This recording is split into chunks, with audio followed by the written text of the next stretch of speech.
Hello friends, welcome to my channel success fiber classes. आप सब कैसे हैं? आई होप सो आप सब अच्छे होंगे। तो हमने क्लास 10th में जो एग्जाम्पलर क्वेश्चन सीरीज है वो शुरू कर रखी है, बेसिकली केमिस्ट्री की। तो हम 2 चैप्टर ऑलरेडी कर चुके हैं। आज जो इसका 3rd चैप्टर है मेटल एंड नॉन मेटल, वो हम करेंगे। आई होप आपके लिए ये वीडियो काफ़ी हेल्पफुल रहेगी, क्योंकि आपको भी पता है कि चंडीगढ़ पीआरटी का एग्ज़ाम 28 अप्रैल को है।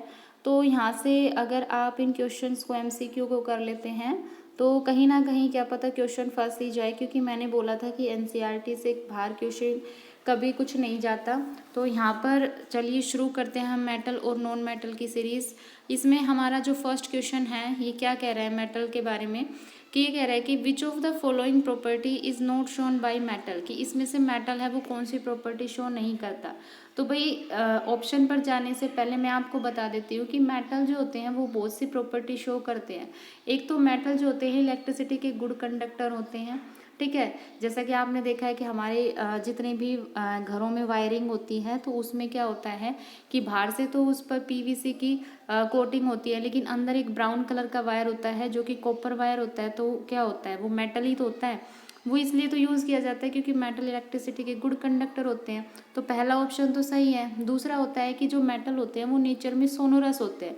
सोनोरस का मतलब क्या होता है कि जब हम किसी भी मेटल को गिराते हैं कहीं भी तो उनसे एक साउंड प्रोड्यूस होता है। जैसे जितने भी गवर्नमेंट स्कूल है, पहले के टाइम में क्या होता था कि अब तो इलेक्ट्रिसिटी बेल यूज होने लग गई। पहले कैसे होता था कि एक पेड़ के ऊपर बेल टांग देते थे और उस पर एक हैमर होता था, उससे चोट करते थे जिसको हम हथौड़ा बोलते हैं, और वहाँ से एक टन की आवाज़ आती थी। तो इसलिए तो यूज़ करते थे क्योंकि जो मेटल होते हैं वो नेचर में सोनोरस होते हैं, मतलब एक रिंगिंग साउंड प्रोड्यूस करते हैं।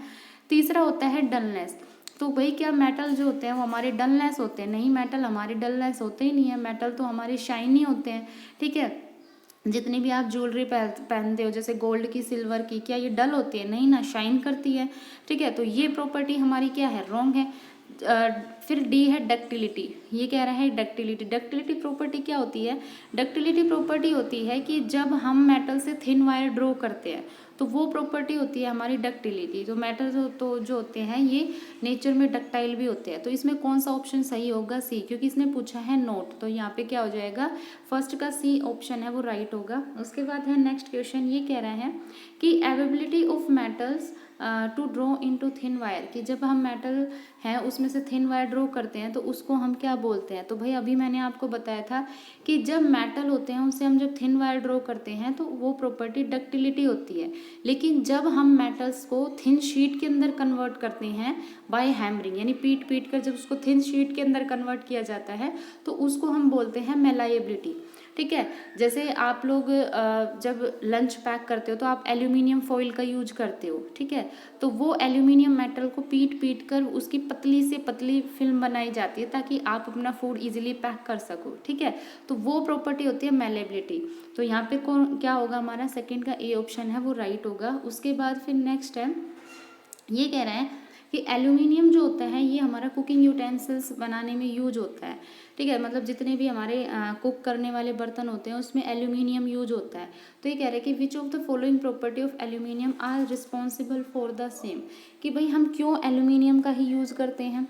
तो ये सबसे पहले कह रहा है कि गुड थर्मल कंडक्टिविटी, कि भाई ये क्या होता है, थर्मल कंडक्टिविटी इसकी गुड होती है। तो भाई ये बात सही है, क्योंकि अगर वो हीट का ही गुड कंडक्टर नहीं होगा तो क्या हमारा खाना पकेगा? नहीं पकेगा।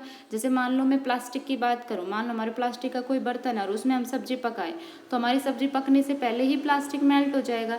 यानी क्या हो जाएगा कि जो मेटल होते हैं वो हमारी इलेक्ट्रिसिटी के गुड कंडक्टर होते हैं। चाहे आयरन की कढ़ाई यूज करो, चाहे एल्यूमिनियम की कढ़ाई यूज करो सब्जी बनाने के लिए, तो वो गर्म होगी लेकिन मेल्ट नहीं होगी, ठीक है। तो इसका मतलब पहली जो कैरेक्टरिस्टिक है वो बिल्कुल सही है।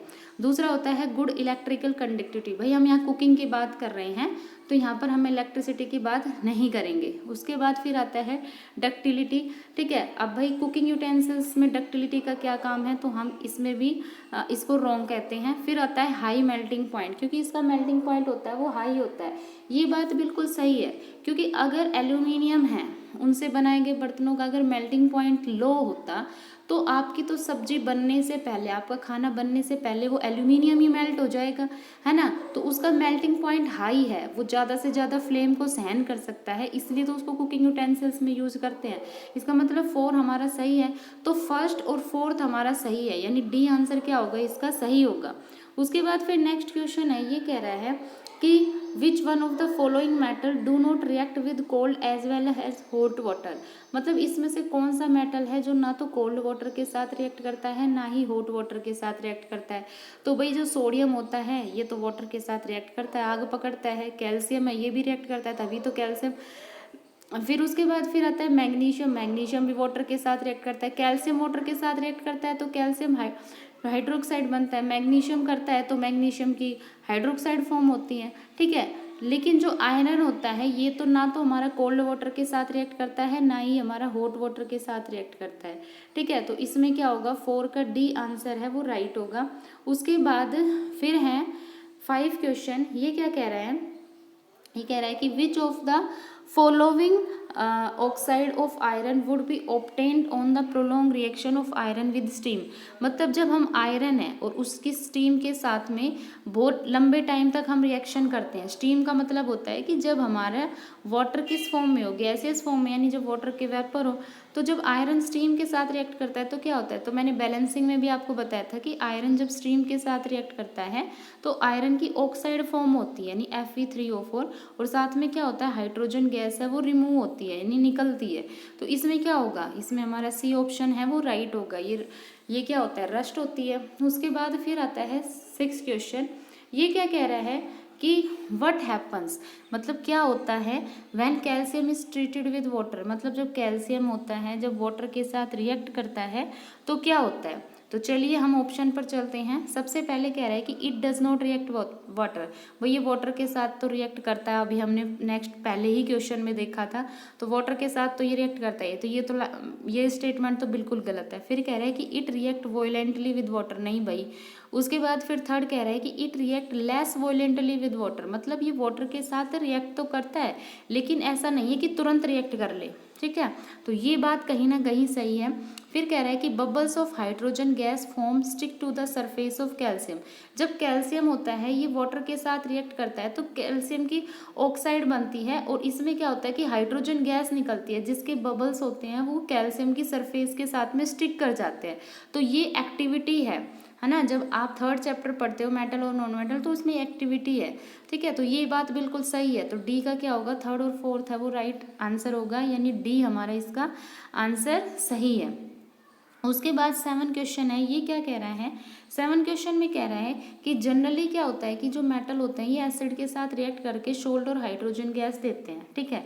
मतलब जो मेटल होते हैं ये एसिड के साथ रिएक्ट करते हैं तो ये सोल्ट देते हैं, साथ में हाइड्रोजन गैस इवोल्व होती है।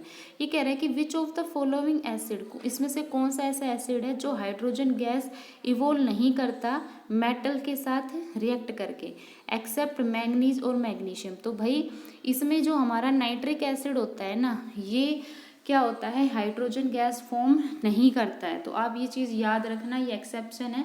जो नाइट्रिक एसिड होता है ये हाइड्रोजन गैस फॉर्म नहीं करता जब मेटल के साथ रिएक्ट करता है तो, ठीक है। उसके बाद हमारा 8 क्वेश्चन है। ये कह रहा है कि कंपोजिशन ऑफ एक्वारीजिया, ये मैंने आपको बताया था एक्वारीजिया वाला, ठीक है। तो मैंने बोला था कि एक्वारीजिया क्या होता है, एक्वारीजिया का जो कंपोजिशन होता है इसमें HCl और HNO3 ये 2 एसिड होते हैं, ठीक है। 2 एसिड होते हैं और इनका जो पार्ट होता है इसमें 3 पार्ट तो हमारा कंसनट्रेट HCl होता है और HNO3 का क्या होता है 1 पार्ट होता है। तो इसका 3:1 है, ठीक है।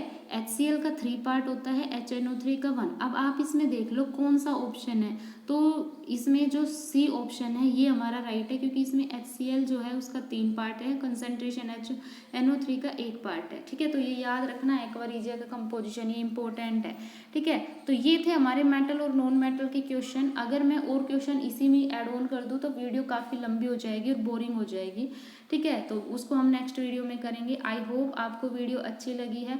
वीडियो अच्छी लगी है, हेल्पफुल लगी है तो मुझे कमेंट बॉक्स में डालिए, ठीक है। आई होप वीडियो अच्छी लगी है तो चैनल को ज़्यादा से ज़्यादा लाइक कीजिए, शेयर कीजिए, सब्सक्राइब कीजिए। Thank you very much.